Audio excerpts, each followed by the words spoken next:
हम लोग भगवान को अपने हिसाब से पाना चाहते हैं, काम में भी डूबे रहें और राम को भी पालें, रात जगना भी ना पड़े,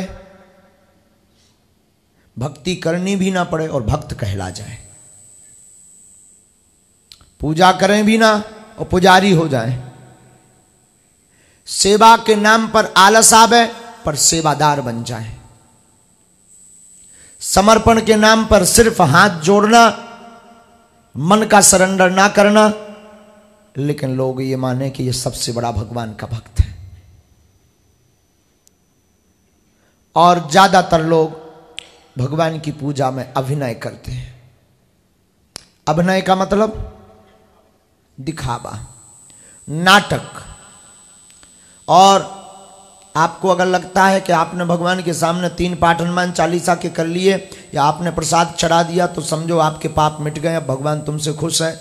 तो हम तो कई बार हमें बहुत हंसी आती है, संसार को किसने बनाया? मिठाइयों को किसने बनाया? मिठाई बनाने वाले को किसने बनाया? मिठाई में जो खांड है, शक्कर है, उसको किसने बनाया? अच्छा, तुम उस ईश्वर ने बनाया मिठाई वाला, उसी ईश्वर ने मिठाई बनाई, उसी ईश्वर ने शक्कर बनाई और उसी के बनाई हुई वस्तुओं को तुम उसी को समर्पण करके चले आते हो। तुम कहते हो कि मैं धन्यवाद दे करके भगवान पर उपकार करके आया। कितनी अद्भुत बात। और आप सोचते हो कि तुमने भगवान के ऊपर उपकार कर लिया। और कई लोग तो हमें मिलते हैं जो कहते हैं महाराज जी एक भी मंगल नहीं चूके, हमने हर मंगलवार को नारियल फोड़ा है। क्या परमात्मा तुम्हारे नारियल का भूखा है? क्या ईश्वर तुम्हारे फलों का भूखा है? जिसने पूरी दुनिया बनाई उसको तुम 2 किलो फल चढ़ा भी दो तो क्या खाक चढ़ाया? परमात्मा तुम्हारे फलों का भूखा नहीं, परमात्मा तुम्हारे मिठाई का भूखा नहीं, परमात्मा तुम्हारे भाव की मिठाई का भूखा है।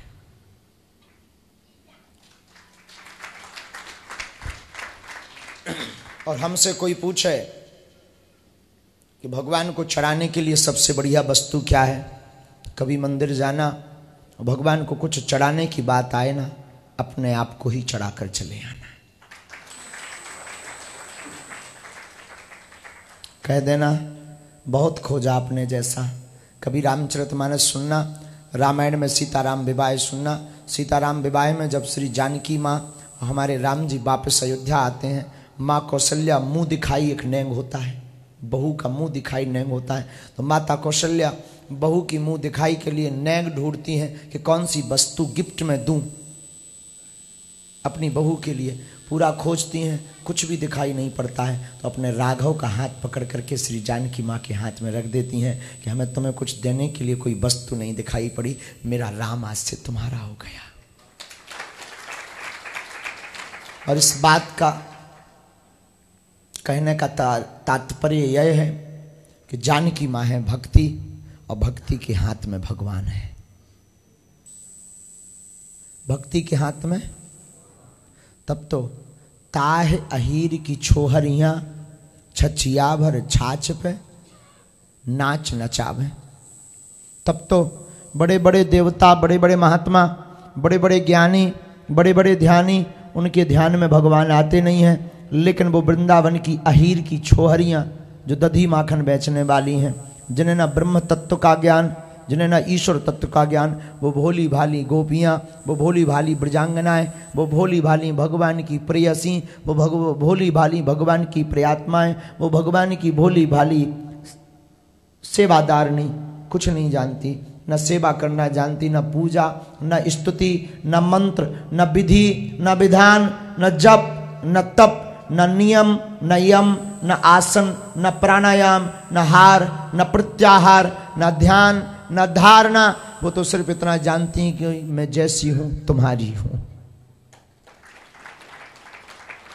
और उसका परिणाम ये है कि वो जो मक्खन को मटकी पर रखकर, मटकी को सिर पर रखकर मक्खन की मटकी को लेकर के चलती हैं, भगवान कन्हैया रास्ते में मिलते, वो ब्रह्म जो दुनिया को नचा रहा है।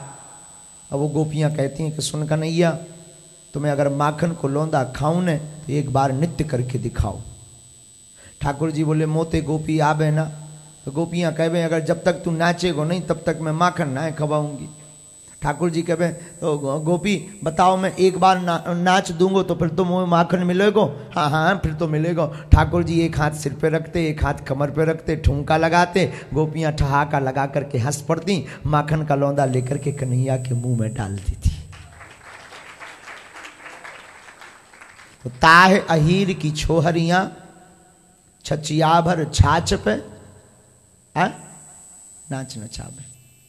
इसके लिए तुम्हें मंत्र की आवश्यकता भी नहीं है, और इसके लिए तुम्हें बहुत ज़्यादा कोई विधि विधान यज्ञ वेद पाठ पुराण स्मृति, इसका मतलब ये नहीं कि तुम इनसे दूर हो जाओ, इनमें रहो रमो, लेकिन अगर अनभिज्ञ हो ना तो तुम्हें डूबने की भी जरूरत नहीं है। हमें तो कई बार बहुत हंसी आती है, लोग कहते हैं महाराज हमको संस्कृत नहीं आती है, स्तुति करना है। भगवान संस्कृत की स्तुति से प्रसन्न होता है, हमें ये तो होश नहीं है, लेकिन हमने सुना है भाषा भगवान की यहाँ पर महत्वपूर्ण नहीं है, भाव महत्वपूर्ण है। और भाव से तुम कुछ भी भजो।